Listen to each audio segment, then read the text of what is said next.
morning, college football fans, and welcome to 3 and Out College Edition right here on IE Sports Radio, your direct feed for all that is sports. Oh my goodness, we are just a few weeks in,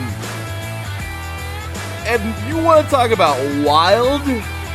College football this year should be something absolutely awesome. And if it isn't, I'm going to be angry for the really cool start and a crappy finish. So let's hope that's not the case, because this season has started off with a bang. I mean, let's just not try to avoid the elephant in the room here. As though, I don't know, maybe there's a certain little school by the name of, Duke that knocked off Clemson. I don't care. I'm going to make a big deal of it because, damn it, it's a pretty big deal. Yeah, how you like that?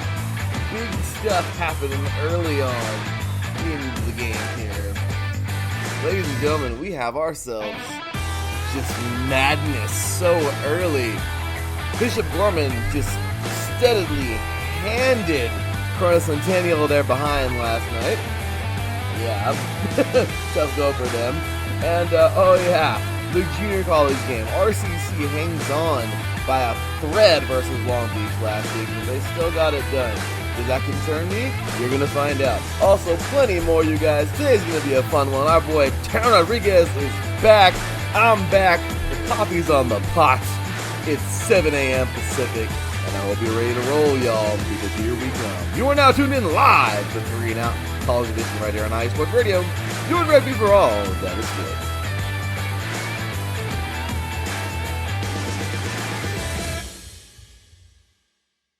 Welcome, college football fans. My goodness, it feels like it's been 1,000 weeks, but it was only last week. I know, you knew eventually we'd have a blip.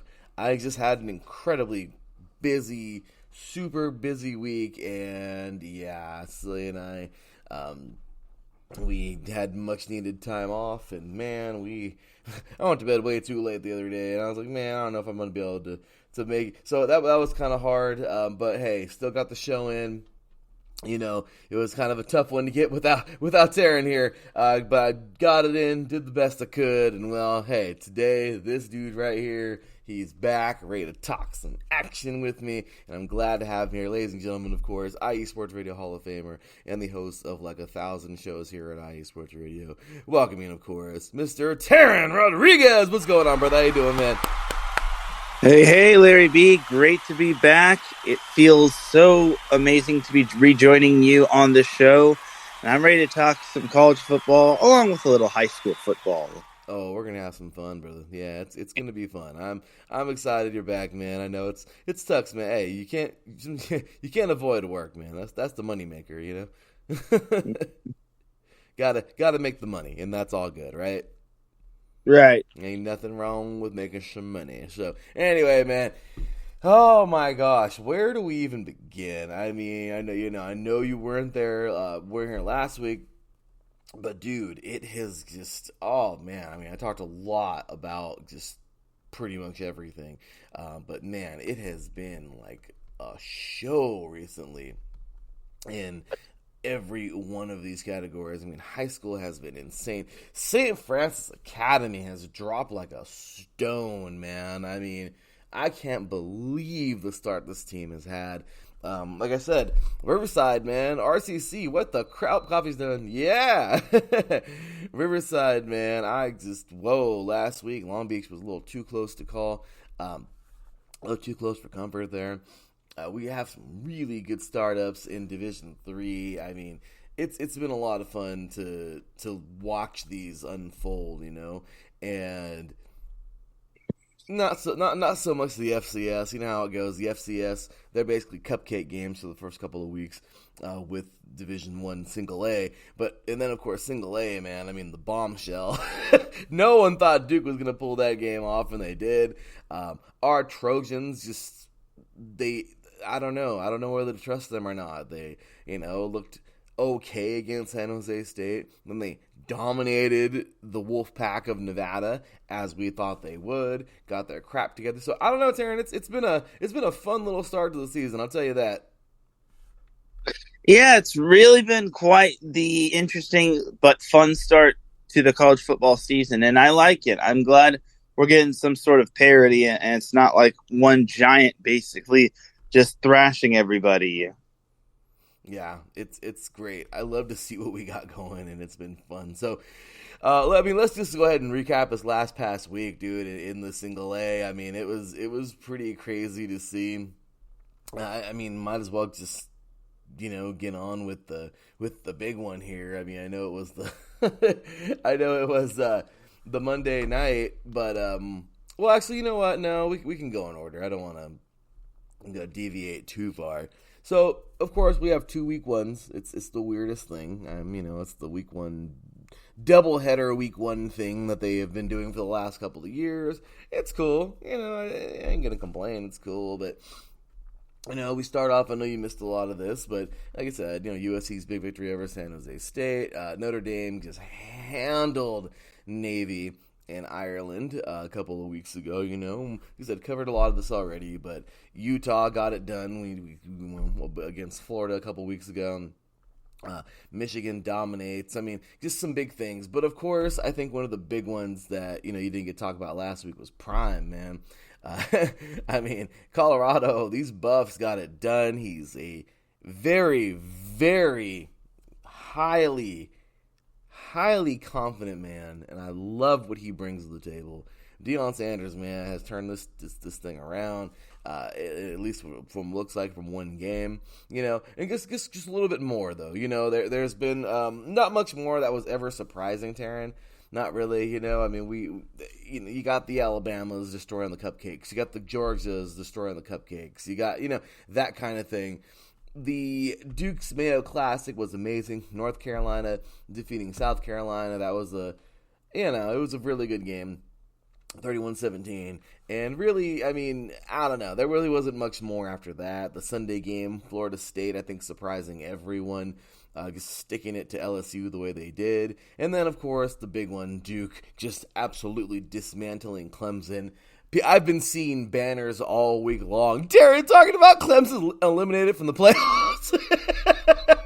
Yeah, that was rather very surprising. I was not expecting Clemson to just get the brakes beaten off of them. And I think we all owe an apology to a DJ Uyunglele. I don't think he was the problem. I think it was basically the system that he was in. So if you're seeing DJ Uyunglele right now, he is thriving at Oregon State, and he is doing great guns. So to quote the great Shaquille O'Neal, I owe you an apology. I wasn't really familiar with your game. So... Well, I'll tell you, man. I'm with you. I'm totally with you.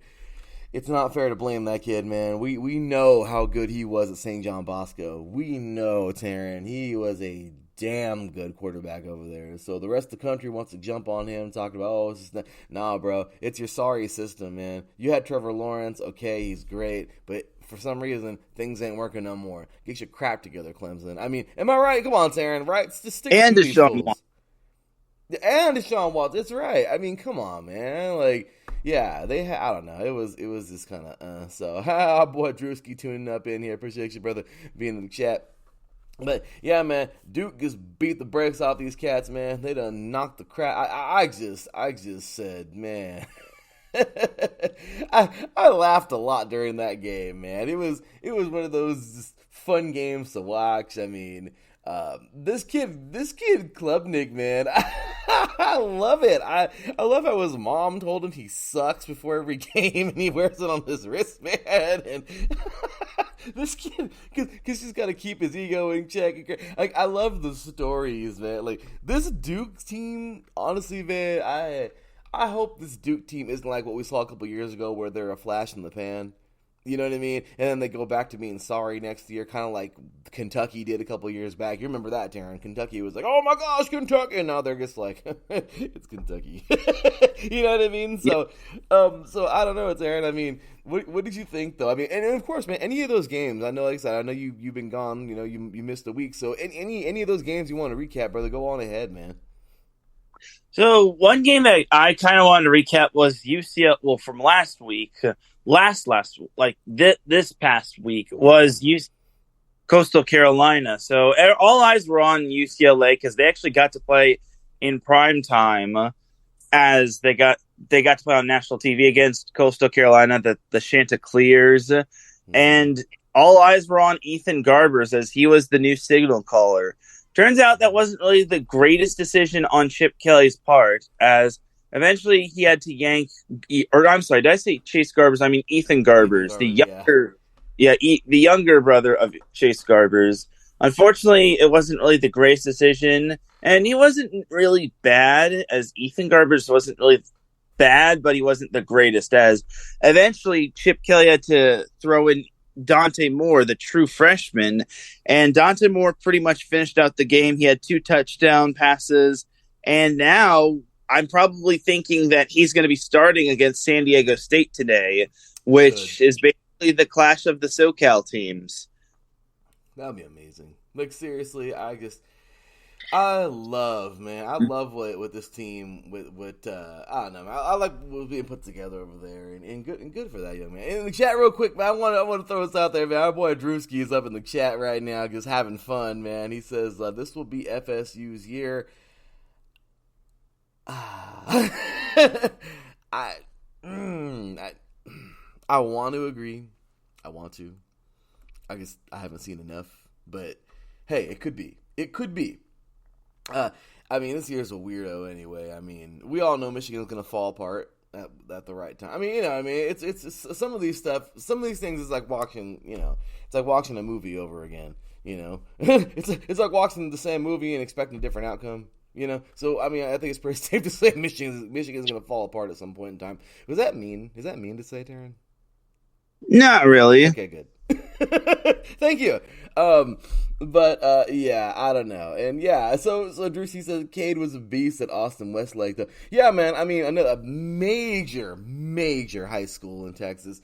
And this kid, man, he's a star, He is a star and I love what he's got here. So what he's got going on and just a phenomenal game he had at Duke to just absolutely destroy Clemson. So yeah, Mike Peck jumps in here and says, "Love coming in to see FSU getting some love," and then he hears me say that. So Of course. my bad, Mike. Of course, Mike Pat. He is an alum of the prestigious Florida State University, proud Seminole over there.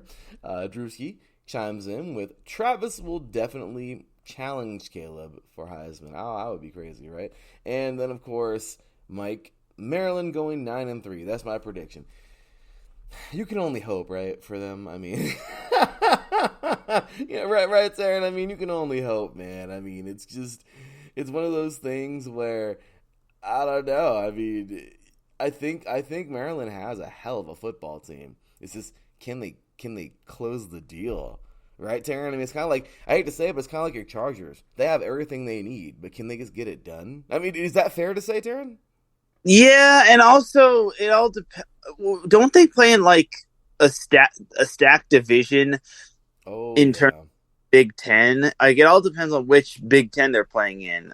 Do they play in like the stacked one, or do they play in the one that's like up in the air, which like has no competition? When you make it to the Big Ten championship, you get pretty much mollywopped by Big Brother on the other side. I love how there's two different Big Tens. I love the East and the West because it's true. The West is like this sad thing that you're right. It's so true, man. The Maryland, what do you call it? The West. It's like, come on, man. Minnesota, come on, bro. Iowa, okay, they're pretty solid. Wisconsin, they're good when they want to be, but I've just realized that Wisconsin, I used to think they were like a major powerhouse, but they're just, they have their flashes, but they're not consistent.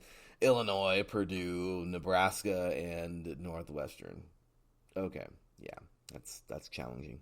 Okay, but then you get to the East, and here we go, man. You got Ohio State. Okay, well, Rutgers isn't much of a challenge, but you got Maryland, who is absolutely awesome. You got Michigan, who is just like the freaking regular season phenom, and then they fall apart in the playoffs. But hey, they get it done in the regular season. You have Michigan State, who's yeah, they're so-so, but they're still there sometimes.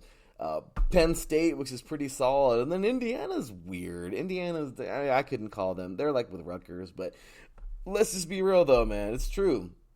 Maryland has a tougher. I think it's definitely the East is way tougher. Oh yeah, indeed. Yeah, it would be good. Look at these cats in the man. This chat room is bumping, man. I'm loving it this morning. Appreciate you guys for tuning in, man. Y'all are awesome. You seeing all these chats, tearing all these crazy chats, man?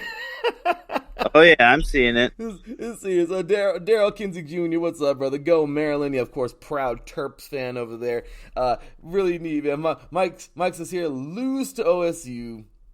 Penn State and Michigan. No one else on the schedule really, and I could see that. If they beat Michigan State in 3 weeks, they are on their way to a very good season. And there's no way they shouldn't beat Michigan State because Michigan State's not that good. Also, he says maybe they will get USC in their division. LOL. Yeah, I mean, just since the Big Ten became the Big 20, over the last couple of weeks, Darren. So it's possible, and. Daryl Kinsey Jr. says Maryland is in the stacked one. He says we're in there with so Michigan State, Penn State, Ohio State. It is pain personified. I'll tell you guys, this is it's great stuff, man. I love starting things off on this note. It's a lot of fun with talking about these teams so early, these big teams, because you don't really know what we're gonna get. Today we got some fun stuff. I'll tell you, we got some crap to get into. And if you think about it, okay, that start was a fun one. It really was. But how long is it going to last for everybody?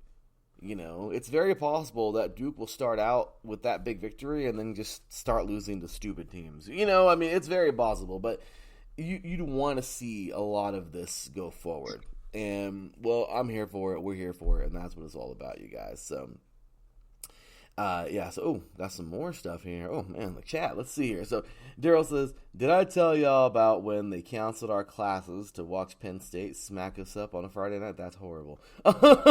Wow. That's pretty crazy. Also, Mike says, that sucks. Poor Maryland. And then Mike says here, meanwhile in the DMV, UVA and Virginia Tech will struggle to get a bowl game. Absolutely. Also in the DMV, Taryn, St. Francis Academy is 0-3. Just like everybody predicted. Taryn, what the hell happened to St. Francis Academy?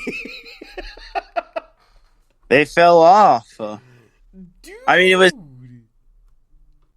it was kind of expected they'd lose to Bosco, but everywhere else, woo. Well, we all know. I mean, last night, man, we can just kind of like drift over here. We can go back and forth with all this, man. This is fun, but yeah, just to chime in, we're not quite to high school football just yet, but of course, for those of you who do not know, the St. Francis Academy is a major high school football program in Maryland. And bro, ouch. Just like everyone predicted. I mean, absolutely. These guys, man, would start off their first game of the season just upset, man. They played, look, let's be fair. Buford was number 10 at the time. St. Francis Academy was number 6. Buford shut them out, man. 8-0. A Georgia, a very strong Georgia football team, but shut these guys out 18-0. Then they will travel over to Chaminade Madonna down in Florida. Chaminade Madonna 35-14 beat them a couple of weeks ago.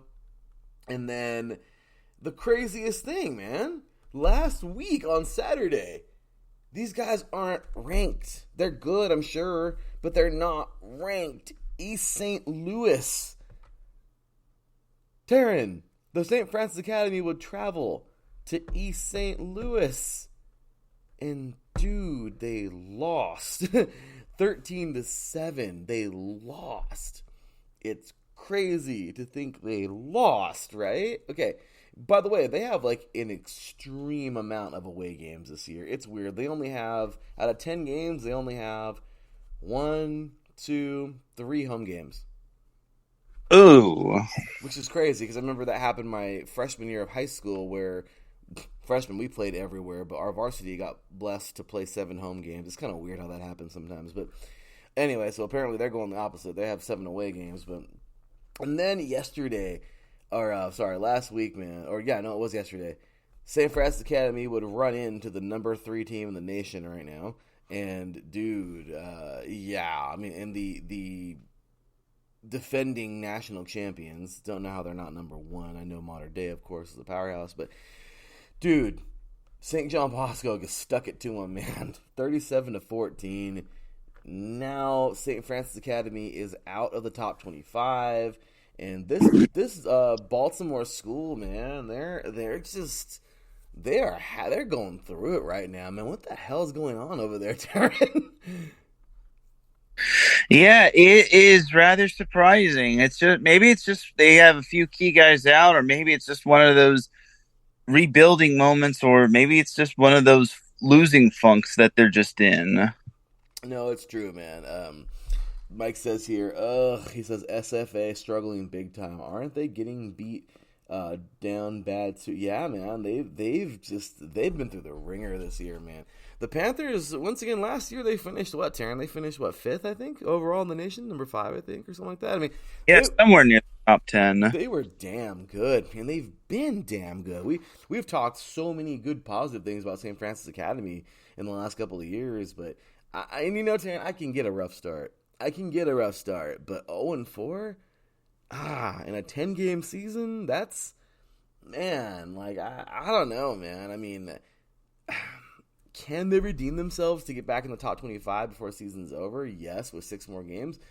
But they got a mark now, man. I mean, it's rough. And Taryn, it doesn't get any easier. Next week, they're on the road taking on West High School. Of course, you and I have talked about them out of Salt Lake City before. Very good football program. Is it winnable? Of course, any game is winnable. But then, Taryn, the worst part, our good old modern day Monarchs are heading on over to Baltimore, bro, on the 22nd of September. That's not going to get any easier. No, number 1 is heading over to them in a couple of weeks, which is crazy. Then they got St. Thomas More after that. I mean, it's just crazy, man. They got, after that, what do they got? Mount Zion Prep Academy out of Maryland. That's a pretty solid Maryland school. But yeah, man, National Christian out of Maryland as well. And then they got the IMG Academy to finish off the year. Taryn, yeah, that's a brutal schedule for 0-4 right now, Taryn. What do you see? Just give me what you can see right now for the St. Francis Academy. What are you thinking? Well, this is kind of what happens when you're an independent school and you don't play in a league. So you have to schedule the best competition. You obviously don't want to schedule the cupcake competition, which is why St. Francis is always like ranked in the top 25. But eventually you're going to have to beat that stiff competition if you want to have that top dog status. And unfortunately, St. Francis is not living up to those expectations. No, it's true, and I want to see them succeed like anybody else, especially in high school, man. But these guys, Darren, St. Francis is looking bad right now, and well, hey, we can only hope for the best for them. But like I said, it might be one of those ugly seasons. Maybe next year they'll be back at it and strong again. But dude, this has just been a year to forget so far. So we shall see. But anyway, guys, we're going to take ourselves a quick break. When we get back, we're going to jump right into that high school football. Oh, yeah, we're going to have ourselves some fun. Plenty of big games. As we talked about already, St. John Bosco.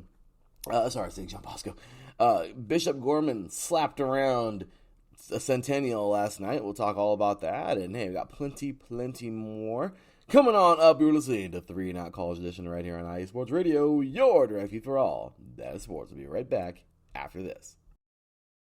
All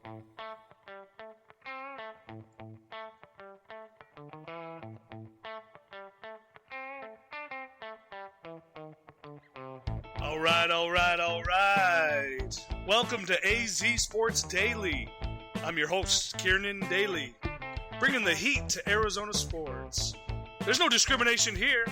We're going to talk about every sports team, professional and college. The show is all about you, the listener. I'm here to entertain you. Are you not entertained? Is this not why you are here? It's going to be fun, high energy. You may not agree with what I say. That's okay. Let me hear you. Let's talk about it. Join me every Wednesday, 8 p.m.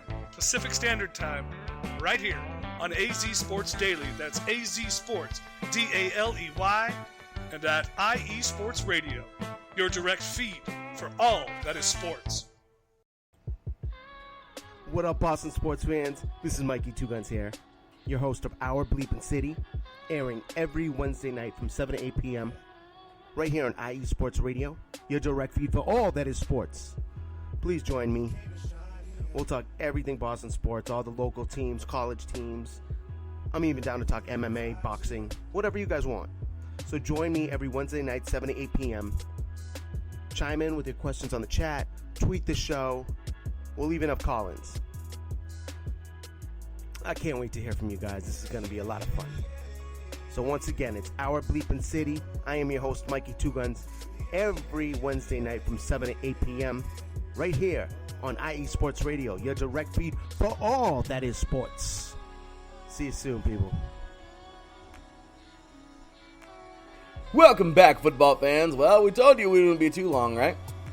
We're right back at it, talking a little bit of high school football. And we're going to start things off with, kind of what we thought would happen last week.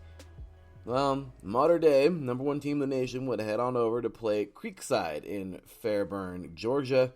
And Taryn, it was a beatdown, 62-0.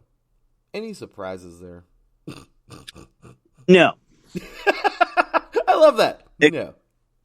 Except Elijah Brown broke, I think it was like some sort of like passing touchdown record. Oh, crap. So Stanford's getting a good one. Yeah, this man committed to Stanford and just, I'm ecstatic for his career. I see a lot of Bryce Young traits in this guy, man. He has a lot of ability. Mm-hmm. Funny thing is that he's not really the top-ranked quarterback in his class, but he does have that flash and potential. He's been starting quarterback at Mater Dei since his freshman year, so you have to love his moxie and his poise. Oh yeah, man, the guy is awesome, and I'm really excited to see him. He's a bright young man. He's a very, very tough athlete, and I'm excited to see what he's got going on, Aaron. So, in this future. So that was, last week, and of course, last week we tried to build this game up as much as we could, and we couldn't. But Duncanville, man, this team, of course, the number 16 in the country, Duncanville would play Rockledge, Florida, and it was 44-0. Any surprises there, Taryn, at all? No, it just goes to show how good Duncanville is. Yeah, man. The Texas State champions there, our boy Drewski over there, all over Duncanville, man. This team is so good. And, yeah, number 8 team in the country, but they should be moving up after this week, man. They're just looking good, playing hard, doing their thing. And then, of course, to get on to this week. All right, so Bishop Gorman, the number 2 team in the country, would take on number 3. Of course, Bishop Gorman out of Las Vegas, Nevada, take on number 13, Corona Centennial, which is in my neck of the woods, man, the Inland Empire of Southern California. And it was just ugly. I mean, Centennial gained ground in this game, but it wasn't until, really garbage time. Bishop Gorman, man, 21-7 in the first quarter. Then Bishop Gorman scores 14 more. 14 more. It was 35-0 at the half, man. Then it's like they kind of just pulled the dogs off, man. 7-7 in the third quarter. and then they tied again, 14-14 in the fourth quarter, but 56-28, man. I mean, Darren, once again, I love the Football Factory. Coach Logan does an amazing job over there. But, dude, it's Bishop Gorman, man. The number 2 in the country, and it's just amazing, man, what this team has done. Bishop Gorman has produced so many great athletes. I mean, hey, we got one right now on USC, dude, and he's killing it, man, as a freshman, So, what do you think, Taryn? I mean, right now, this Bishop Gorman team, was that as expected, or do you think Corona Centennial should have had a better fight? Yeah, this was kind of expected. So, did you know that? Fun fact: that is actually the first time Matt Logan and head coach Matt Logan and Corona Centennial has traveled outside of California to play a football game. So that's kind of an interesting fun fact nugget right there. So when it comes to California teams playing Bishop Gorman, I think that's eventually going to benefit them, as Bishop Gorman also played Long Beach Poly, and obviously that went the way of Bishop Gorman. So I think for Centennial, I think they'll definitely learn from this, and they're definitely going to get more bang for their buck, as they've also got Liberty from Peoria, Arizona, and then they've got the league. I wouldn't say their league is going to be a cakewalk. I know Norco's a little down this year. Roosevelt can be a little bit good, and then it all depends on what Vista Marietta and Marietta Valley has this year, and maybe Chaparral. So obviously, Centennial wants to be in that upper echelon in Division I. And you got to remember that Centennial lost in the quarterfinals because there were only 8 teams in Division I, and they lost in the quarterfinals.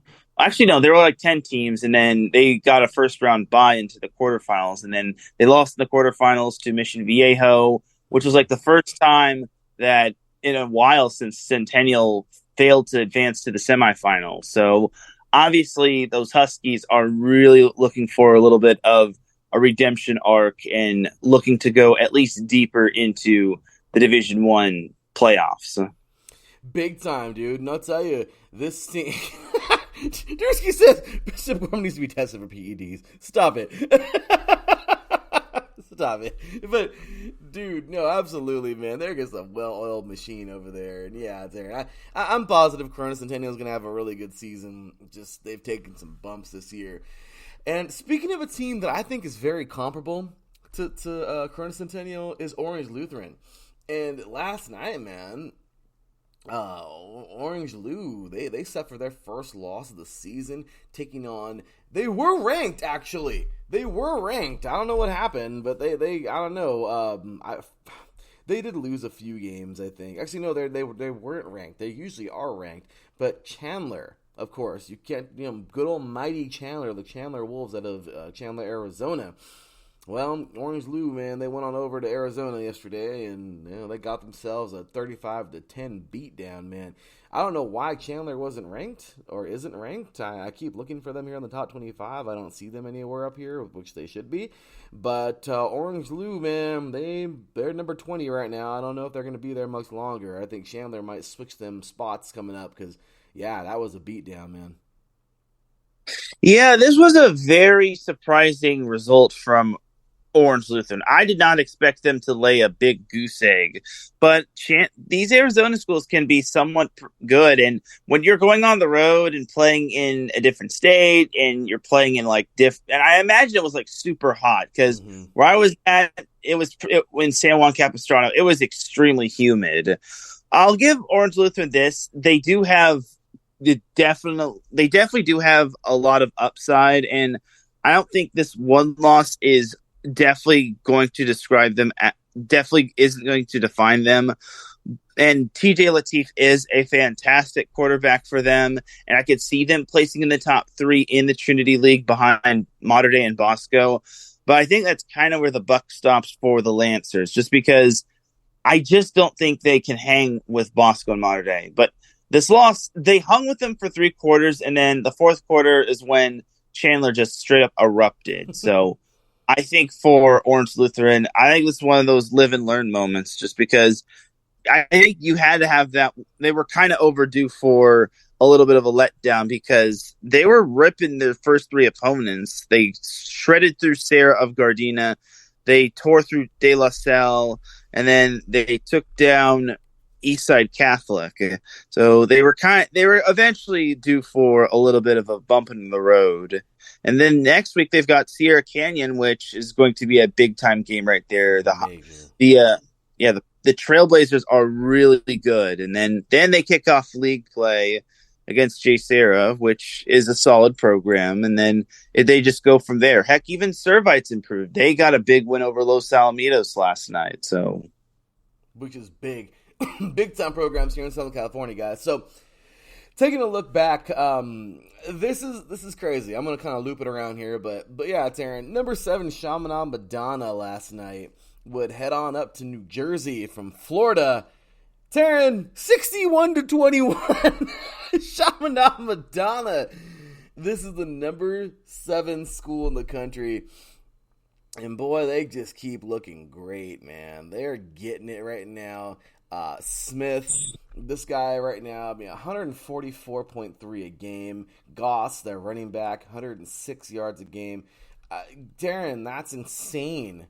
I mean, that's an insane average. Like, seriously, are you freaking for real? Maybe I'm reading Max Prep wrong, but yeah, man.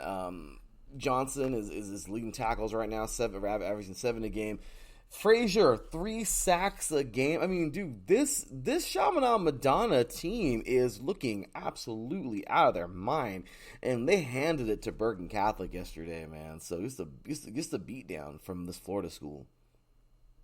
Yeah, and they really got the early jump on Bergen Catholic as well. And this one was kind of over by halftime. I just don't understand how Bergen Catholic just let him score from the get-go. So, but Chaminade Madonna is just good as advertised. So I'm just rather impressed by them. So, 40 points in the first half. That's not going to really win you a whole lot of games if you're Bergen Catholic, but give credit to Chaminade Madonna. They really scored early and often. They did, and they got down, man. So now we're going to kind of loop it around because I want to save this one for last. Last Friday, Central of Florida, number 6, headed on over to take on number 2, Bishop Gorman. Well, that was a very good football game because Central just came prepared. It was a close one, punch-for-punch game. Sorry, I talked about this last week, and I know you didn't get a chance to talk about it, Taryn, but dude, Central they get close to an upset here. However, it was no cigar. Bishop Gorman defeats Central High School out of Miami 39-35. Now, Central will host Chaminade Madonna. We'll get the rankings next week to see what it is, but this is a big-time Florida battle right here, Taryn. What are you thinking, man? Chaminade Madonna, which has been handing people their behinds recently, or Central, which, it's fair to say, man. I mean, Central's only played a few games. I mean, right? They've only played 2 games. They would defeat in their first game, we talked about, I think, earlier, was, Booker T. Washington from Miami, Florida. They defeated them 38-28 in their first game, and they'd fly over to Bishop Gorman and they'd lose. So, Taryn, I mean, is it the fact that Chaminade Madonna has one more game than them? Is it the fact that who cares? I mean, what do you think, man? This is going to be a good big-time Florida matchup here. Yeah, and the interesting trend here for playing Bishop Gorman is that when it comes to some of your games like the following week or a few weeks after, you really shine in those games. So if that trend continues, we could be seeing Central of Florida taking down Chaminade Madonna. But that is going to be a barn burner right there between Chaminade Madonna and Central of Florida. Like, I would not be surprised if Central just pulled off that win just because Central is good as advertised. And I'm not surprised that Central nearly pulled off the upset against Bishop Gorman. And the fact that they nearly pulled it off on the road is rather fantastic. It's impressive, right, Taryn? I mean, you don't just go into the number 2's house and damn near beat him. You know what I mean? Like, that's something you need some accolades for, man. That's some good stuff, man. They deserve the applause. They deserve it, man. So Okay, so right now as it stands, number 6 Central and number 7 Chaminade Madonna. As we get it, of course, Monday or Tuesday when the rankings get dropped, well then, we'll see what truly the rankings will be for this game. But just, wow, amazing stuff there. And there it is. So, okay. And then we got 2 more notables for the year coming up, of course. That's the 21st. I'm sorry, I'm a ding-dong. I got a little too excited here. That's in 2 weeks. Sorry, that game is in 2 weeks. Chaminade Madonna versus Central. So we'll see how that goes. But coming on up, also that same week, Mater Dei and the St. Francis Academy. Well, that was going to be a big game, but now I don't know. And then, of course, St. Francis Academy taking on the IMG Academy coming up way in November. So, those were our big-time notables of the year that we wrote down. But anyway, man, it's been a crazy ride for high school football. Just insane seeing these teams doing what they've done. And, the stars are tomorrow. So really excited for them.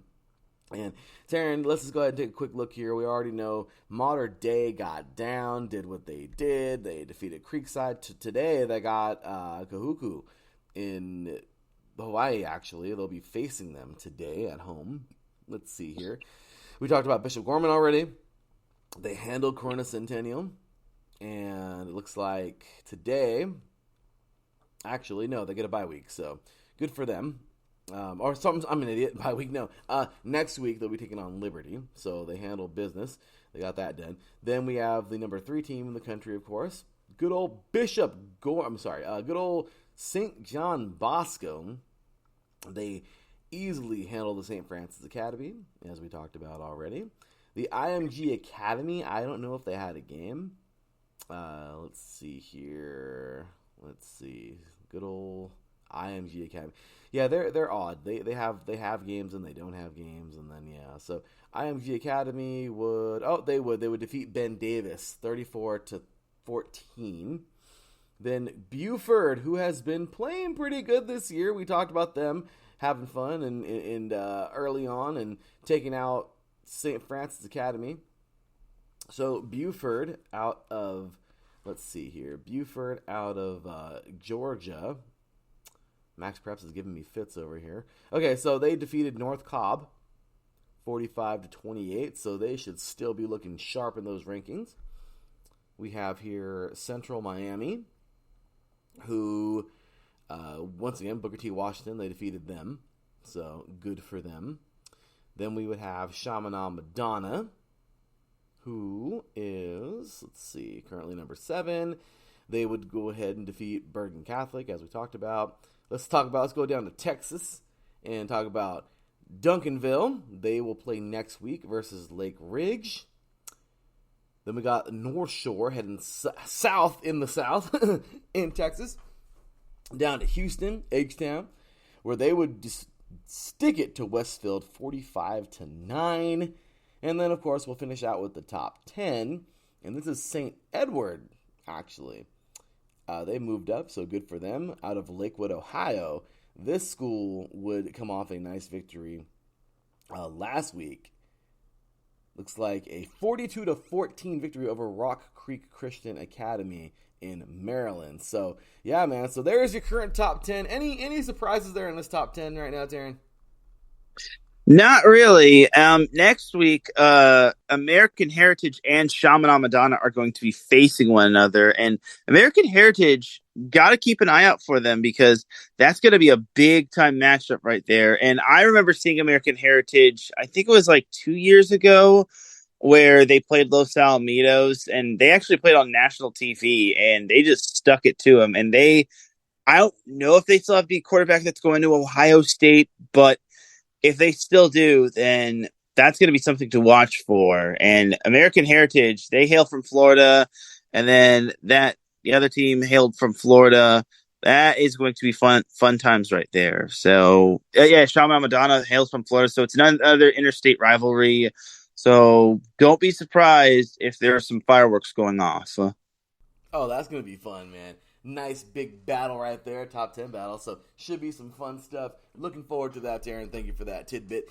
And there it is, man. So all right, brother, let's go ahead and transition. I know we always say, try to be quick on high school, but you just can't, man. There's so much good stuff going on there. So All right, Taryn. Heading on over to junior college. All right, starting things off in the 3C2A, the California Junior College League. And, well, Taryn, last week, man, what the crap. It was crazy. Golden West slaughters Bakersfield 48-22. Talk about a team that wants it, man. American River up in NorCal taking out Sacramento City 19-7. American River, another team that just, they were there last year. They were one game away. And here they are making another campaign charge for the front again. The defending champions. This is where it gets crazy. The defending champs, San Mateo, defeats Sierra 37-14. A little too close to call. The team that got destroyed, but they were in the dang national championship last year. Riverside, of course, my alma mater, as I always say. RCC barely edged out Long Beach 45-40. Taryn, isn't it kind of crazy that both schools get a run for their money to start off the season? Well, Long Beach I've always known for having a great program. I think Long Beach City is definitely an underrated program. So I wouldn't be too surprised, but I am surprised that Riverside allowed 40 points. That's kind of surprising. So I have lots of credit to those Vikings for still staying tough with RCC. But RCC is just that team. But they're going to have to address that defense. No, that's for sure.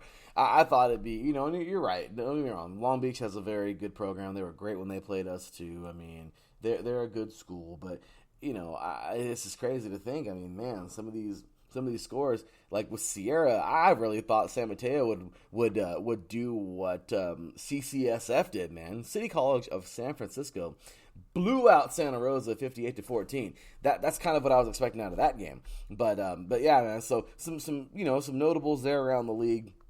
Mount Cincinnati taking on Mount San Antonio. I think it's funny because everyone around here is always called Mount San Jack, Mount Sac, and we've always said the real Mount Sac is in L.A., which is Mount San Antonio. And they played each other, Taryn. Mount Sac and Mount San Jack. They went head-to-head last week, and, well, Mount San Antonio did what we thought they would do, and they would win 23-7. However, good game for them. And, dude, talk about a good victory here. One of my old coaches, Cheverini, Darren Cheverini, he was over at Colorado for a while and everything, but he got the head coaching job over at Chaffee, and good for him, man. They get their first victory of the season on the road versus LA Valley, 34-9. So, and then, of course, San Diego Mesa blowing out San Bernardino Valley 47-0. I mean, Taryn, there's been a lot of craziness going on, man, in the 3C2A. What were some of your notable games?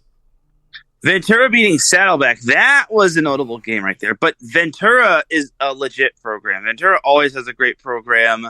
Saddleback is definitely a very good program. I think their quarterback is Trey Cucock, and they've got a wide receiver in Mikey Matthews, who hails from Mission Viejo. And that program was producing wide receivers from left and right the last year, and I think they still are this year. So, and then El Camino had a big time win over Southwestern, nearly pitched a shutout. And yeah, I think those were my notable games. Like the Ventura Saddleback one was way too close, but it was a barn burner. And then Citrus beat College of the Canyons, which I thought was a pleasant surprise. I saw that, yeah. Yeah. And then you mentioned Golden West slaughtering Bakersfield. That's no surprise. I mean, Golden West always has a great program, and I would not be surprised if they made it in that echelon of being in the college football playoff mix. No, agreed, man. We'll see. So, also, a notable from last Friday, I talked about it, but Modesto defeating Laney 34-16 on September 1st. So, going on to this week, Taryn, man, we have some good ones coming up today. On September 9th, Golden West is heading out. They're going to be on their way probably pretty soon, man. 7:50 Pacific time right now. Golden West, the Rustlers, are making their way over to Riverside to take on Riverside Community College. Taryn, that is pretty gosh dang huge, man. You're getting an early ranked matchup right there. How you like that?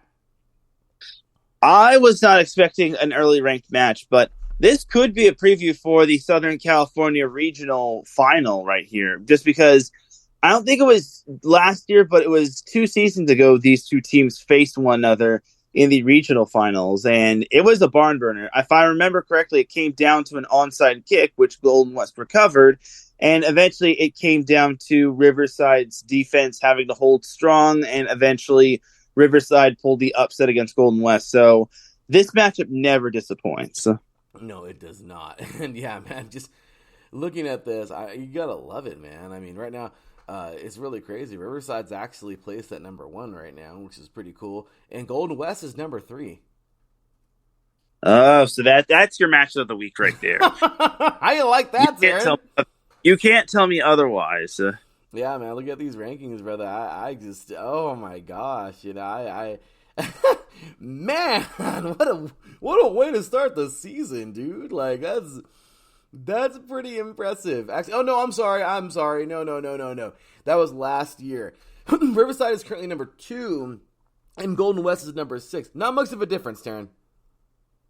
That's still a top 10 matchup. Yeah, a very good football game there, man. Oh, looking forward to that one. That is gonna be a good one. You see any ones in there, Taryn? I mean, that's the biggie. It's gonna be hard to beat that for sure. But let's see here. I don't know. Looking at some of these games, I mean, okay. Let's just kind of give a little display here, I guess. Sequoias and San Mateo shouldn't be much of a challenge there. Laney and American River. Laney had it a couple years ago, but they kind of lost. American River's really done well up there in NorCal, so I don't see that being anything. El Camino and Palomar. Okay, this could be fun because El Camino currently number 13. Palomar currently number 19. Yeah, they're not. It's not. It's a top 25 battle. But damn it, that's going to be a good football game. I like that. That's a nice, good one very early. Fullerton and College of the Canyons. What is Fullerton going to do? I mean, College of the Canyons, we saw a tough loss for these guys. I don't know if they're still up there. Yeah, they dropped out. They dropped out of the top 25. Look at that. So these guys have fallen out early, but once again, oh no, they're 25. Sorry, I thought they dropped out completely, but no, number 25, and Fullerton over in your neck of the woods, man. Let's see, Fullerton currently number 5. So I don't know, Darren. You think them Hornets, or what are the Yellow Jackets? I forgot what they are, but Hornets. The Hornets, yeah. What do you think, man? You think they're gonna stick it to the Canyons or what? I think they can. And College of the Canyons if I recall, did they lose last week? Or I know they were in like a close game. Yeah, I think Fullerton should stick it to him or sting them for sure. There was one matchup. There was one big time matchup that I saw that definitely deserves recognition. Mount Sac and Ventura. That's a good one right there. That's in the late cap game. That's good because number 4 Mount Sac and Ventura is at number 9. That is a top 10 matchup. Taryn, we got some good ones today, man. Yep. Looking forward to it, man. I'll tell you. So the 3C2A, not going to disappoint. Very good football coming up today. We're going to keep an eye on these suckers and, see who does what. But as of right now, yeah. Also, Citrus and Mount San Jacinto should be a pretty decent game, too. But anyway, there you go, y'all. On to the NJCAA. And, well, Taryn, it's been something, I guess. Last week, Dog City will take out Coffeyville. Coffeyville was just in the playoffs, dude, and they're 0-2. Yeah, they lost a lot of talent. 26-17. Last week, Butler just getting on with their bad selves. They had a loss in week 1. They defeated Highland out of Kansas, 38-19. A game that I thought could be the Avenger here for New Mexico Military. Dude, Snow defeats New Mexico Military. Snow, one of the top programs in the country, playing out of Utah, 27-13, knocking off New Mexico Military. I mean, there are some good ones, man. Iowa Western defeating Georgia Military, 26-11. You gotta love that, right? Some good games early. Hutchinson They are 2-0. Remember, they were blown out by the Reavers of Iowa Western last year in the national championship. Well, the Blue Dragons haven't forgot it as they stick it to Ellsworth. Now, 72-7. They're on the warpath right now. Iowa Central, of course, defeating Garden City, handing them their first loss. They've only played 2 games, 30-20. But there were some good games last week in the NJCAA. Yeah, there was, and it's kind of scary to see what Hutchinson is well, not scary, but I want to see what Hutchinson is really made of, and I wonder if Hutchinson is really good or if their opponents are just not up to par when it comes to them. Now, obviously, Iowa Central, that was probably a good game last week against Garden City. I feel that one, they got off to a little bit of a slow start, but then in the second half, they really turned it on. So I think for Iowa Central, that one kind of was the eye-opener for me. So, no, absolutely, without a doubt, man. And same with Snow, where they eventually figured it out in the second half. And Snow, yeah, man, Snow really they have the up hand right now. I think this team's going to make another deep run. And then, of course, this past week on Thursday, man, you know, Taryn, the NJCAA is very notorious for Thursday games. This is kind of their thing. But Jones College last year, a team that went, what did they win, 8 games in a row last year, I think, and they fell apart at the end. But they defeated Itawamba 27-13. Good for them. I'm not quite sure what happened with Northwest Mississippi and Mississippi Gulf Coast. It doesn't say anything there. I don't know that game happened there. But also, East Mississippi, man, they would lose to Copia Lincoln 23-20. So there were some games yesterday, I think. Monroe College defeating Wagner College, but it says JV, so I don't know what the hell happened there. But anyway, and then on to today, Taryn. All right, so currently right now, Coffeyville. Okay, they've had a rough go. They're 0-2. I don't even think they're in the top 25 anymore, and they are not. And they don't deserve to be because, well, yeah, but they have a top 15. And yeah, Darren, Independence, they're faking Independence, another team that's but when we talk about redemption, I mean, Navarro and New Mexico Military, 2 teams that had a tough go last week. New Mexico Military here is number 14, and Navarro is number 15. Hey, you know what? It could be something to pay attention to later on today. Maybe one of these teams can kind of redeem themselves. I don't know. But also here, I think the big game for sure. There's 2 of them that are coming on later on today. Hutchinson, of course, currently ranked number 1 because blew out Ellsworth last week. They will be facing Iowa Central. And good old Iowa Central right now, currently number 5. Then you have the defending champions, the Iowa Western Reavers, taking on the Bronco Busters of Garden City. Iowa Western currently number 2, and Garden City is currently at number 10. Taryn, which one of those do you like? So the Hutchinson Iowa Central one, that is the one where I want to see if Hutchinson is really good or if the opponents that they've beaten are really not up to par. I like that. And then for the Iowa Western one and Garden City one, that's going to be a really good one. And I want to see what Iowa Western is made of in that one. Yeah, Taryn, we can see, man. Some of these are... Oh, man, that's good stuff. Anyway, guys, we're going to take ourselves a quick break. When we come back, we're going to keep it rolling. NAIA, Division III, Division II, the FCS, and the FBS. You were listening to 3 and Out College Edition right here on IE Sports Radio. Your direct feed for all that is sports. We'll be right back after this.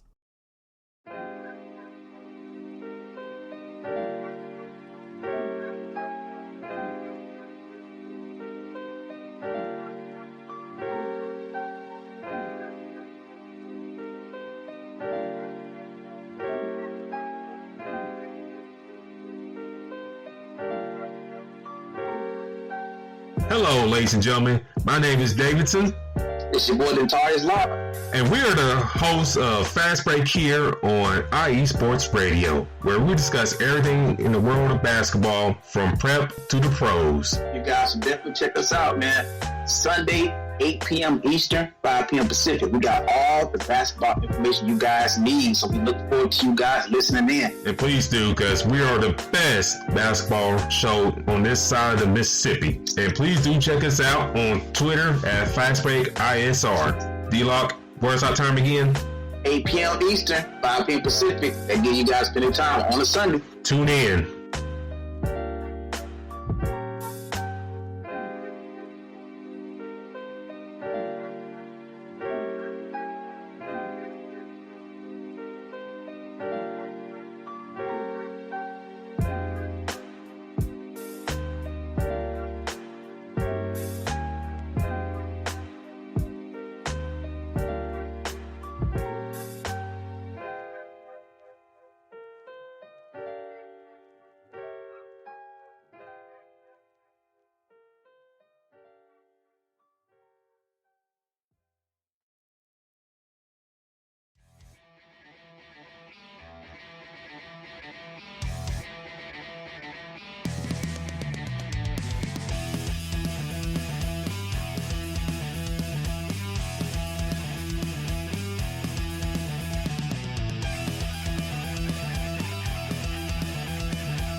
It's IE Sports Radio.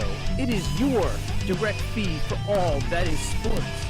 It is Philly Sports Talk with Cash and Chris every Tuesday night right here on IE Sports Radio, your direct feed for all that is sports. Philly Sports Talk with Cash and Chris is the most comprehensive view on Philadelphia sports exclusively right here on IE Sports Radio.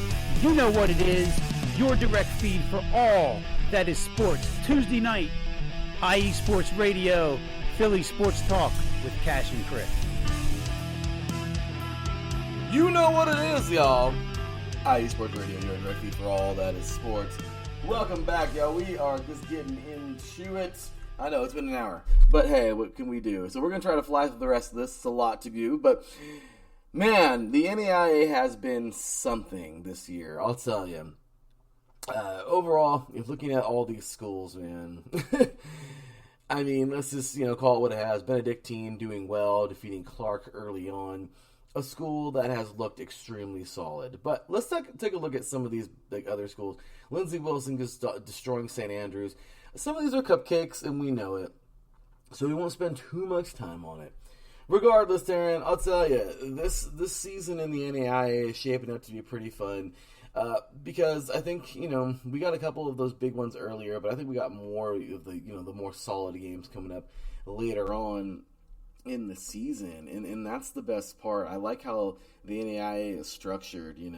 They play some, I don't know. Last week, don't get me wrong. There were some good games, but like today, we take a look and Kaiser, the team that was in the national championship last year, good old Kaiser.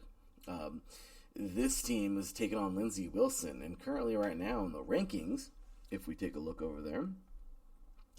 Lindsey Wilson, of course, the champs from the COVID year, 2020, and then Kaiser, of course, the runner-up last year. That's number 2 right now, taking on number 2 Kaiser, taking on number 9 Lindsey Wilson. So, I think here we go now, man. We're starting to roll with some of these fun ones, and the NAIA, man, is just it is a really cool place to find some good football, man. I'll tell you, I really wish some of these games were televised. I really do. So we have Morningside taking on Hastings. Not the biggest matchup there. Morningside, one of the top teams in the country as well. But really, Terry, like I said, there's not a lot. If you want a good solid matchups this week, the NAIA, it's just kind of, there's some sprinkled here and there. But other than that, the earlier games in the NAIA season, there's really not much to look at.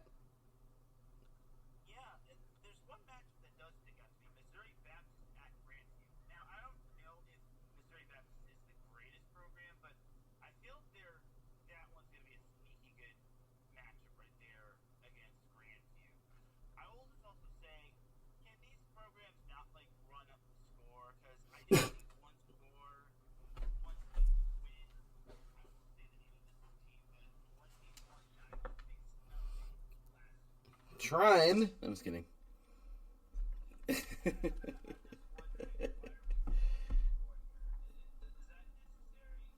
Yeah. Yeah, that's kind of ridiculous. Stop it. Like, you don't need to stop it. You don't need to stop with this nonsense. Just kidding. But no, I like that. I mean, Grandview, of course, another team last year. They made it all the way to the semifinal. I mean, they're currently number 3, so I could totally see that, brother. But you're right. It sucks when you're like, come on, man. Like, y'all really got to run scores up. You're right. I totally get you, brother. So, anyways, like I said, the NAIA, definitely a fun sanctioning body. But this week, because not a lot. Their week 3 is just kind of a little, you can tell. There are a lot of cupcake games. And, so we'll see. But hopefully, maybe we can get a few upsets here. I don't know. But anyway, so moving forward to Division 3. All right, Taryn. Division 3. You already know. Their first week was last week. Such a cool... I love this division, man. I love Division 3. I got to play it myself. It is just a strong group of teams here. And I love it. Lots of fluctuation. And man, but some of these schools, man, the same thing. The running up is ridiculous. It's crazy. But let's take a look here. So there was a couple games that I had notable. And last week, let's see, Ithaca and St. John's, a top 25 battle here. Johns Hopkins defeating Ithaca 27-17. I expected that game to be as close as it was. That is a good one. Overall, very, very, very solid. Two pretty good solid programs there. Also, there was one more that I had that was actually pretty notable. If I could find the dang thing. This, overall, man, it was a bloodbath as Mount Union, once again, cupcake here, defeating Defiance 45-6. Absolutely destroyed that team. And then, of course, we get on to... Here we go. The big one, of course, last week, man. Wisconsin River Falls will knock off Mary Hardin Baylor, dude. 45-22.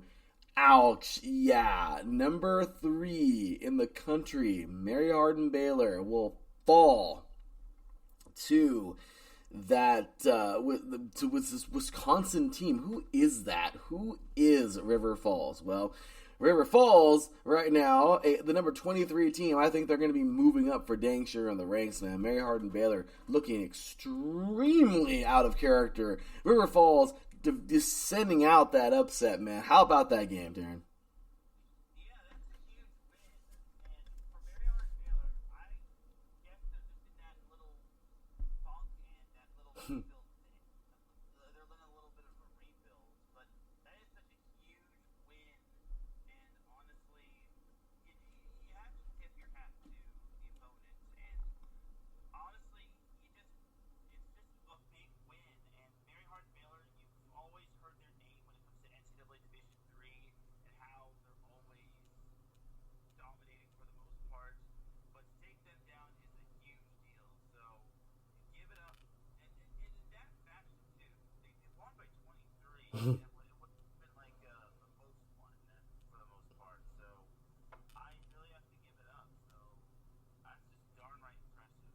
Yeah, they beat the crap out of them. I was not expecting that. I was like, dude, no way. I mean, last week I couldn't help. I was having fun on Twitter, or, I'm sorry, X. Yeah, it was ugly. It was very ugly. And you know what, man? Hey, it is what it is, right? But Mary Hardin Baylor, we've seen this team be so good in the last couple of years. And, I mean, it doesn't seem... I don't know. I just don't see it. I don't see the fight, man. This week, man. I mean, I get it. River Falls, really good school. They've gotten better, but dude, it's crazy when you see this happen. Especially so early on in the season. I mean, those Appalachian states exist, man. Even though, well, I guess you can't quite categorize it like that. But dude, oh man, I love it. So anyway, yeah, man, just a major game there for these schools, and, well, for that school. And week 2, man, week 2 is going to be fun. Week 2 is going to be a lot of fun for these guys. And let's see what we got here. So, overall, any other notable games that you saw for Division 3?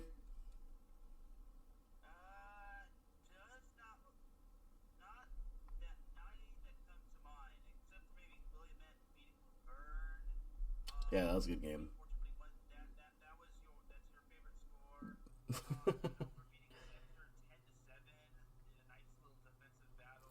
That was a good one.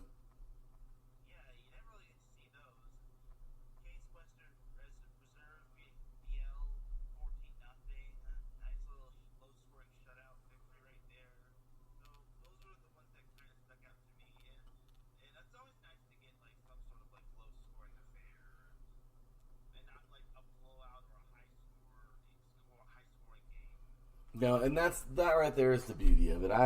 I really hope that we get more of these, man. I'm a defensive guy, you know that. It's all about the defense, man. And yeah, it's gonna be it should be a fun week here. So okay, so moving forward into week number 2. Okay, so we saw some of these fun things happen here early on. Let's take a quick look here into what we got, because I didn't see a lot of notables either here in week 2 for Division 3. I just kind of feel like, once again, we get the early on stuff, which is good. Hey, it's all fun. It's all good stuff here. But just the early on, you know how that can go. So, okay, so really quick here. I don't know why my app here is being extremely slow, but while mine picks up, man, what do you saw? Here it is, sorry. Finally picked up here. But I'll tell you, man, D3 this week. Let's take a look here. Aurora and Franklin, solid matchup here. I can see. Also, let me see. I want to see some good ranked football. Mary Hardin Baylor will be taking on Trinity.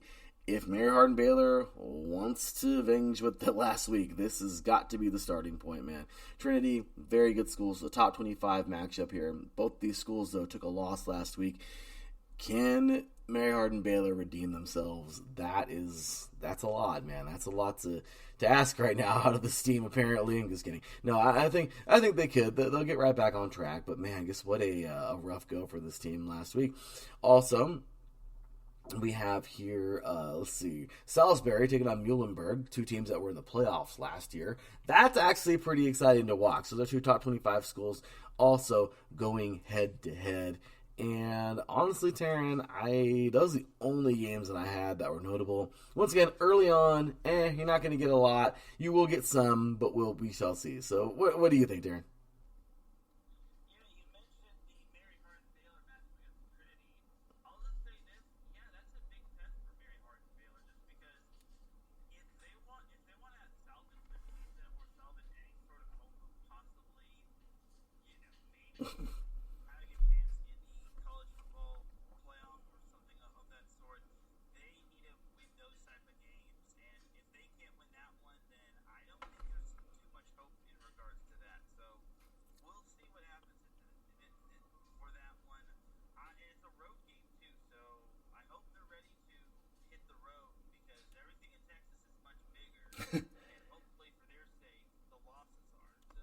No, that's true, man. And the cool part is, they got the big bracket, the playoff system over there.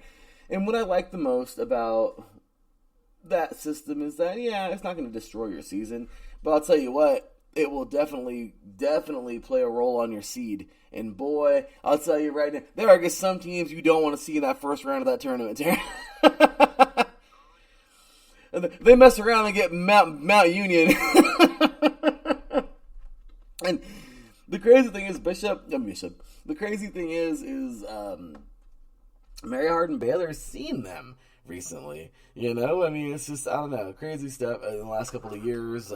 Mary Hardin Baylor even defeated Mount Union in a Stag Bowl recently, the last couple of years. So anyway, coming up today, Bowie State and Davenport. Oh, man, should be some fun stuff there. Virginia Union and Shaw in Division 2, by the way. Sorry, we're talking about a little Division 2 now here. Also, we are talking, let's see here, you like my smooth transition there, sorry. So, into Division 2 we go. We have Colorado, let's see here, Sampo taking on Grand Valley State. That is the number 2 team in the country right there. So, that should be fun. And, yeah, Division 2, man, there's some good ones coming up today. Last week, dude, oh my gosh. Division 2, it had some thumpers. Pittsburgh State, a very high-ranked team, Fort Hayes State's behind them, 40-14.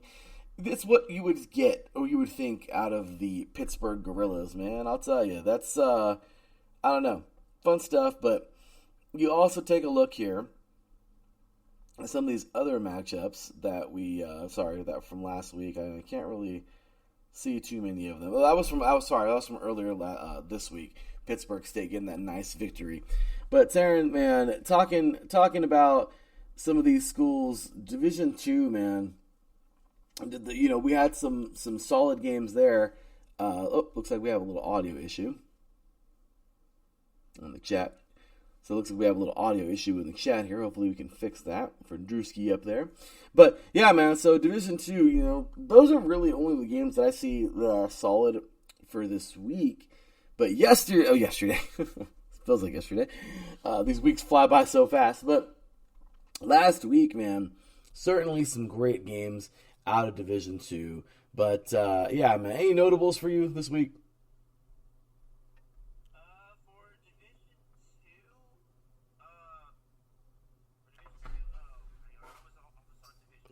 Oh, you're good, brother.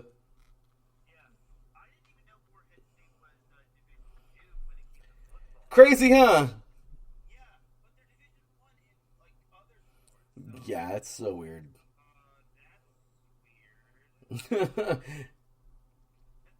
No, it's true, Darren. Like last week, for instance, West Florida, man, defeating Kentucky Wesleyan 35-3. Dude, I mean, once again, we'd expect that out of the Argos. So some of these are just to be expected in some of these games, man. Like, for instance, last week also, a top 25 matchup here. Let me see, there was a close upset. Davenport, number 24. Dude, they almost fell to Thomas More, 31-17. At one point in that game, it was pretty dang close, which is crazy to see.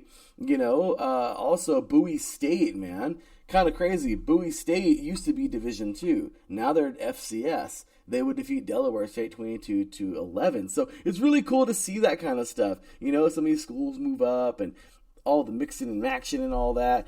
Shepherd, number 13, Shepherd had a freaking scare, almost losing to Southern Connecticut 27-26, man. Shepherd has been a program that we've talked about plenty in the past, and they had a rough go in that game for sure. But once again, get some notables from this week here, from last week, that is. But other than that, man, yeah, it's funny how you bring up Morehouse. I mean, yeah, they were number 22. They get beat down by Virginia Union, man, 45-13 last week. I mean, wow. Looks like Morehouse was not prepared.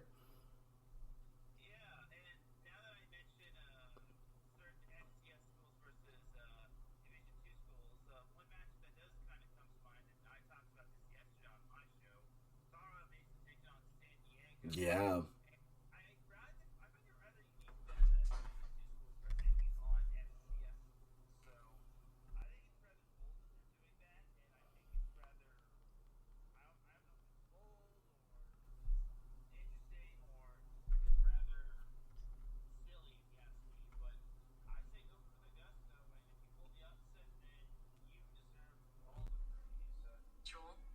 No, much, absolute, man. There's for sure. So yeah, let me see here. We do have a slight little bit of an audio issue. So let me go ahead and recap real quick, brother. Hold on, man. Let's take a quick break, and when we come back, actually, nope, there it is. Sorry, that's my fault. My bad, Taryn. I had you muted for like 5 minutes. Uh-oh, sorry, my bad.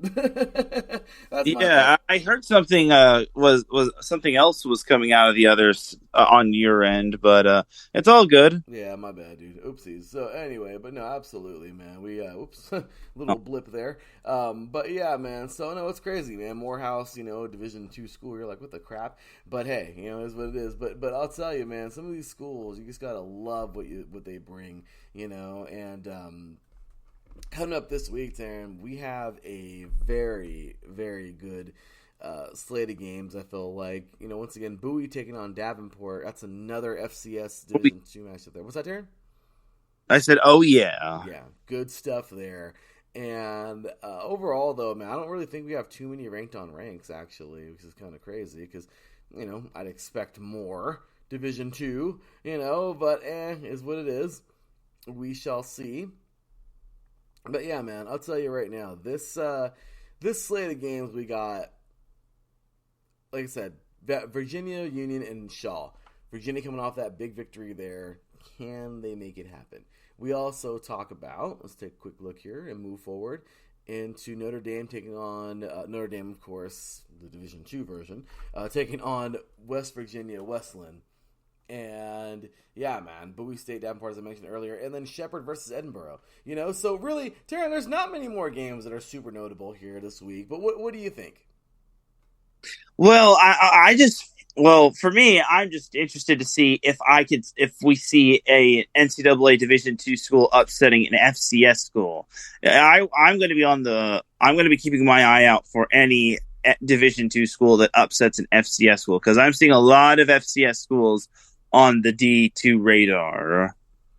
No, and that's for sure, man. I also love some of these NAIA matchups, man. Fort Lewis today taking on Arizona Christian, an NAIA and a Division II school. As you know, we all say that NAIA is comparable to the Division II of the NCAA. So you gotta love when you see those matchups, right?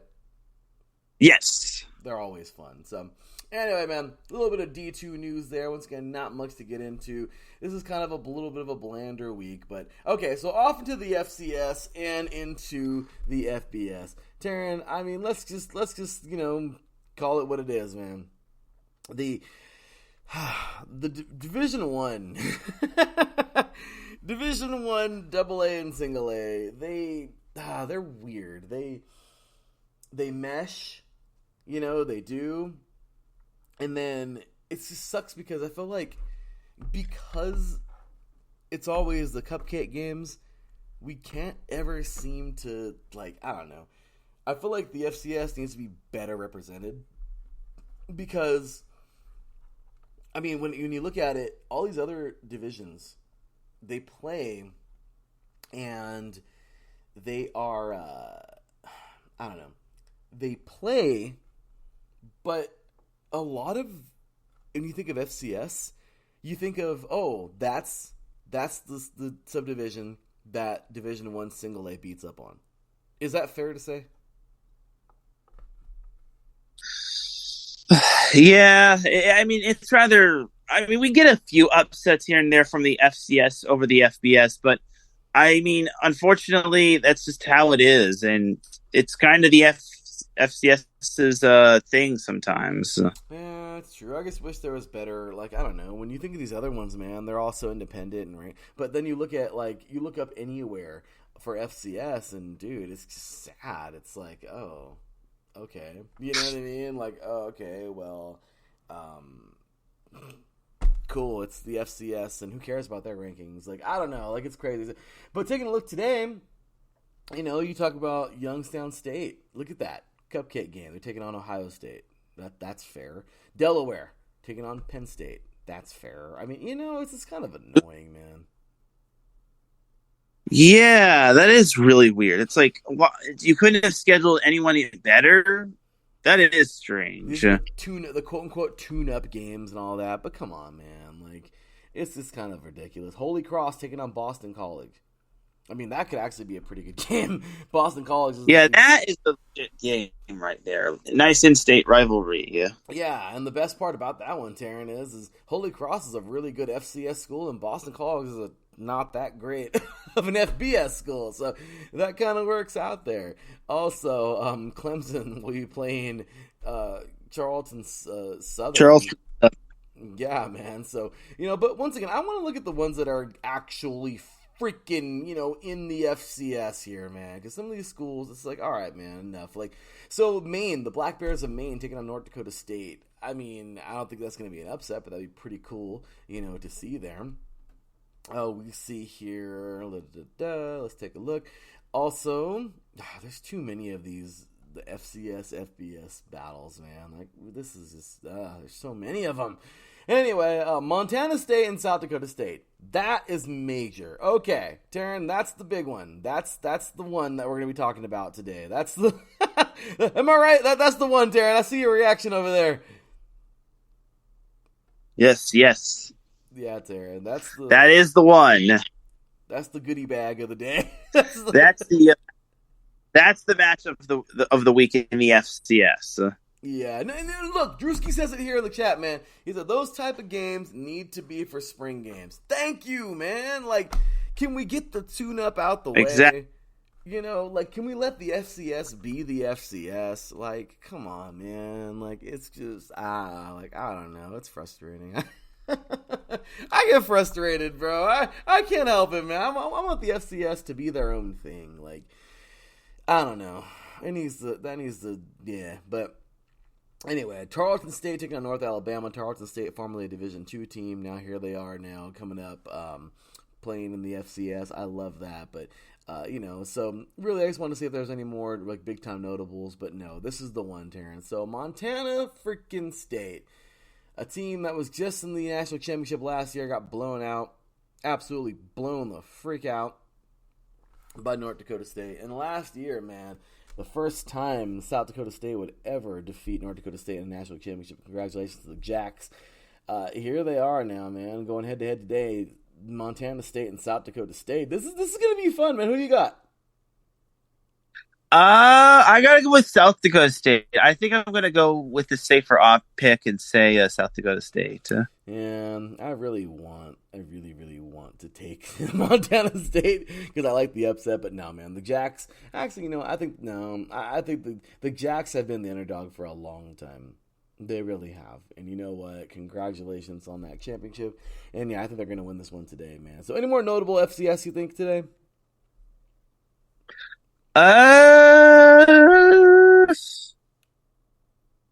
Does it look like, and in terms of FCS versus FCS, no. Yeah. I think that I'm seeing way too many FCS versus FBS. Yeah. And this is just nonsense. Like I said, this needs to stop. I will just say this. I kind of called it. I'm hoping Cal Poly does upset San Jose State. I did kind of jokingly call Cal Poly upsetting San Jose State, but I don't think that's going to happen because San Jose State's playing. They played two ranked opponents in USC and Oregon State, so unless San Jose State lost a majority of their team prior to those two games, I just don't think Cal Poly will pull the upset. If it does happen, then, man, then we need to bring Cal Poly up to the Pac-12. Not just in football, but in all sports. Seriously, man. I mean, can you imagine if they were to pull that off today? Go Broncos. San Jose State's a 23-point favorite, though. Oh, man. Broncos or Mustangs? I always forget what Cal Poly slow is. Mustangs. Oh, Cal Poly Pomona is the Broncos. The Broncos and Pomona. Yeah. Dude, I would love to see that upset. It's not going to happen, but it would be awesome. So, anyway, man. All right, Aaron, we finally reached FBS, man, and I just think it's BS that they play the FCS. Oh, explain, but it's kind of ridiculous. But regardless, a few mixing and matching ain't bad, but come on, man. It's really mixing. There's really hardly no matching, trust me. But anyway, Aaron, off to the big ones for today. Darren, I don't know. I mean, we already talked about it. There's a lot of cupcakes today, man. I mean, college football's a bakery today, man. There's cupcakes everywhere. I just, it's not, I don't know. Some of these matchups are blah. But we do have some good ones, all right? So, week number 2 hopefully does not disappoint because week 1 was freaking awesome. It was fun. That was a lot of fun. I enjoyed the hell out of that. When you think about, like I said, Duke earlier, Florida State just taking it to LSU. You love it. You love to see that crap, man. It's fun. It's fun. It's good for college football. Maybe not good for the program that lost, but really good for college football. So already underway, Vanderbilt and Wake Forest is going on right now, and cool. Apparently it's delayed, but cool. UCLA and San Diego State. You talked about this yesterday on the SoCal Stream. Yeah. Taryn, I mean, I know you did a good section on this, but can you give us a little bit on this for this show's sake? So UCLA, I imagine, is going to be starting Dante Moore at quarterback. I know Chip Kelly was trying to dance around this topic, but I'm guessing he's going to start Dante Moore. If he wants to win that one, if he wants to win today, he starts Dante Moore. Otherwise, it's going to be a struggle fest getting past San Diego State. For San Diego State, their offense is going to really need to figure it out. Like, their offense is such an anomaly, and the defense is really going to have to clamp down just because when the defense plays actual competition, not named Idaho State and Ohio, they always struggle. So, interestingly enough, I did not mention that. I think I mentioned this late on my show. UCLA is 1-3 all time under Chip Kelly's watch against Mountain West teams. So there might be some hope for San Diego State, but for UCLA, if they're rolling with Dante Moore, they're probably going to have a good shot. This is probably going to be an ugly game, but it's the Battle of SoCal, and it's definitely not going to be something you want to miss. So I'm rolling with UCLA to win this one, but don't be surprised if San Diego State makes this one uglier than it needs to be. Uglier as in it closer, not uglier as in blowouty. Can you imagine? Like, oh my gosh, how crazy that would be. San Diego State pulls the upset. Of course, we have Notre Dame, number 10, Notre Dame, and NC State. What trips me out about this is Notre Dame's only favored by 7 points. What the hell? Like, that's crazy. That's crazy. Yeah, I mean, Notre Dame, whenever they're highly ranked, they don't get the love that they deserve, but whenever they're like highly ranked, they sometimes find a way to lose to some of the most random opponents. We're looking at you. It's the Bison. Wait. North Dakota State. Yeah. Well, no, I don't think they lost to North Dakota State, but they lost to some team named the Bison last year. Oh. Wait, my bad. Was it Graham? I think so, yeah. I forgot who the hell that was. My bad. I forgot the upset last Orange week. Bison. Yeah. An Orange Bison. An Orange Bison. It was Baker out of the NAIA, and I'm just kidding. That would be awesome. I'm just kidding. But yeah, man. So anyway, brother. Okay, so let's just continue to fight on here, man. Like USC. Bucknell, that's who it was. Bucknell, an Orange Bison. Yeah, but Darren, today the Trojans face Stanford. I mean, they're 29-point favorites. Let's hope to God this isn't much of a game. Yeah, it's the last time USC will be playing a conference opener in the Pac-12. This rivalry has kind of fallen off, but don't be surprised if Stanford has a little bit of fire in this rivalry. But expect USC to roll. I will say this. If their defense actually comes up big, this is the game that has to come up big. And if it does, then awesome. No, absolutely, man. Also, we're talking about this one. This is, something. How the hell is Colorado only favored by 2.5 points over Nebraska? I'm sorry, that's funny. That's the $1 million question right there. I don't see it. I feel like Prime has got this team primed and ready to go, and I don't think they're gonna blow everybody out that they play, but I feel like right now, man, they're gonna ride the wave. This team is looking good, man. Like, Deion Sanders has this team going good. They're going strong. They're playing good football. Damn, man. I mean, watch this be huge. Watch this be another game where they just take it to somebody. Last week it was a ranked opponent, man. This is Nebraska. Nebraska hasn't been good for years, man. I mean, the 90s, since we were little kids. I mean, Taryn, I just can we get the overall jerseys? And what's funny is that Nebraska did Nebraska play at home last week against Minnesota? If I recall correctly, they played at home against Minnesota in Memorial Stadium, and they didn't even sell that out. Which, ironically enough, the day before, their women's volleyball team played, and they sold out 92,003 people in that stadium. So volleyball. So I think we all know who the home of Memorial Stadium is when it comes to Nebraska sports. And it sure as hell ain't their football program. I'm sorry. I just can't help it here. This is great. This is great. So James Madison taking on Virginia. I thought it'd be a cold day in hell when James Madison was favored over Virginia, but they are. I'm sorry. This is great. So Virginia, they've seen better days. That poor team, man.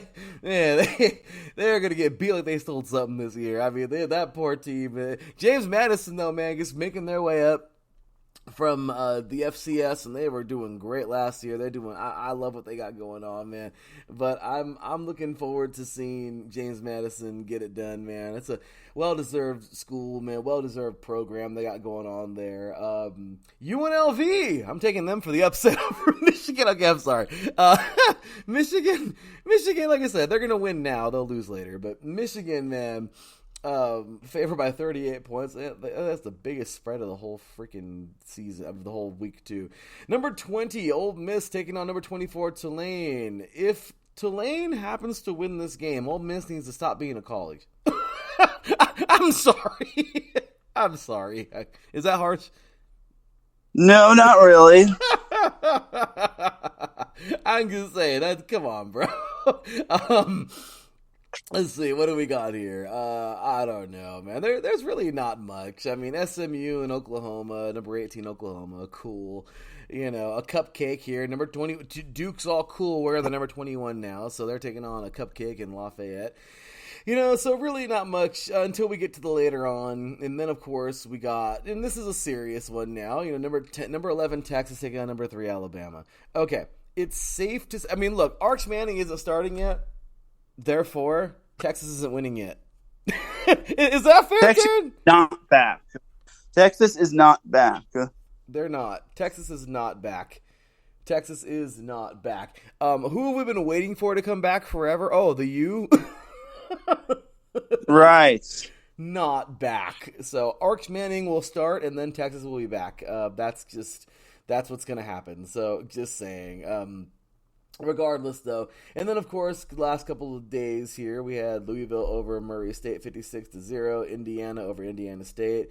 That's just so wonderful. Just another FCS school versus FBS. And then Kansas over Illinois 34-23. That other score, by the way, 41-7. Good for you, Hoosiers. Good for you. But anyway, man. So, yeah, I guess, that's really it. But the game of the day, of course, as we talked about already, I just kind of want to get those out of the way first.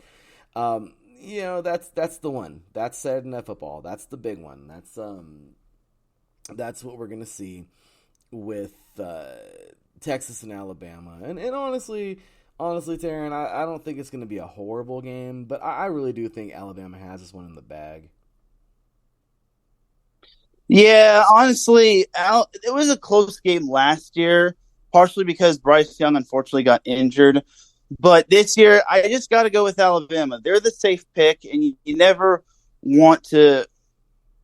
bet against Alabama, especially at home. Now, if this was at Texas, I can understand picking Texas. But honestly, I'm going with Bama just because you never want to bet against Nick Saban either. Yeah, man. And then we got, of course, a couple of goodies later on in the day. I like these ones, man. Number 19, Wisconsin taking on Washington State. And if Wisconsin was so damn good, they wouldn't be favored by 5 points. They're favored by just 5 points. How the hell? Wazoo is only they're not even ranked. How did that happen? Yeah, that's the $1 million question. Probably because Washington State is in the Pac-12 and they're probably going to be one of 2 teams remaining in the Pac-12 after Stanford and Cal is now moving to the ACC. But for Washington State, at least they get the home field advantage. But you got to go with Wisconsin for this one. It's the safe pick. And honestly, unless Washington State has another miracle upset like they did back in 2019 against SC, then honestly, I don't think they're going to be pulling off any upsets today. Yeah, I agree with that, man. And then also, of course, a later on game that I really like, just because, talk about how weak the Pac-12 is, everybody. Watch Cal end up defeating Auburn today. That would be funny. That would be hilarious. Auburn heading on over to take on Cal Berkeley, man. That looks like a pretty good football game. Yeah, and honestly, Auburn looked looked a lot more flashy than they have in the last few years, but they beat Massachusetts, which I don't know how much we can gauge in regards to that matchup. Cal beat North Texas, aka the Mean Green. Oh, you gotta love it.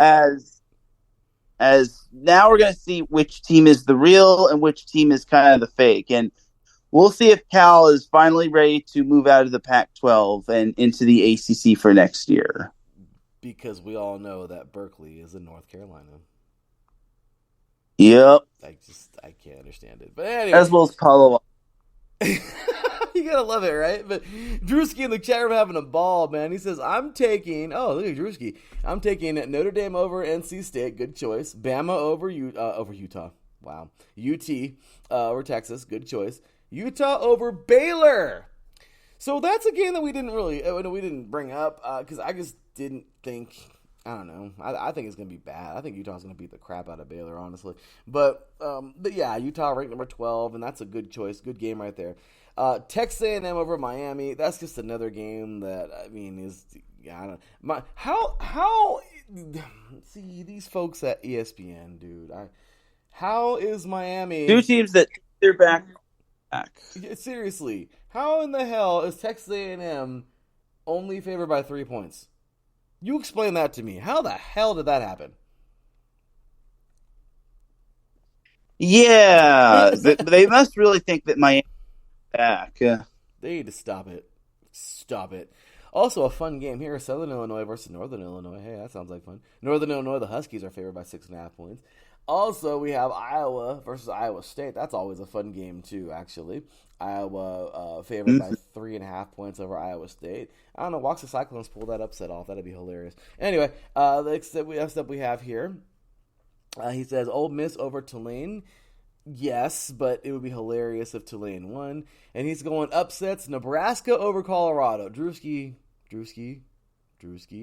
come on back now. You're in orbit. Gotta come on back down to earth, brother. Come on. Hey, watch them win. That'd be funny. But yeah, man. And he says he's taking Texas Tech over Oregon. So what's another one we didn't quite touch on? Just because, what? Yeah, I don't. Well, he's a Texas guy, and I get it. He's cheering on his fellow Texas team out of Lubbock over there, so that works. But yeah, man. And I don't get this either. Oregon is only favored by 6 points over the Red Raiders. I mean, that is weird. Texas Tech doesn't even have a win. Texas Tech and Oregon is. They lost to Wyoming last week in overtime. I thought that was a junior college. My bad. Texas Tech. My bad. He's playing now. Of course, the Patrick Mahomes came out of that school. But I'm just saying, man. No, I don't get it, man. But there's actually another good game here today too, man. That we missed. This should be a good football game, brother. We have UCF and Boise State going head to head on the Smurf turf, man. UCF is favored by 3 points. That should be a good one. Yeah, I definitely think it is as well. And UCF finally getting into that Big 12, and they kind of proved themselves last week. They managed to beat Kent State, which isn't really proving themselves. Now they get a little bit of a big boy opponent in Boise State, which they're on the road.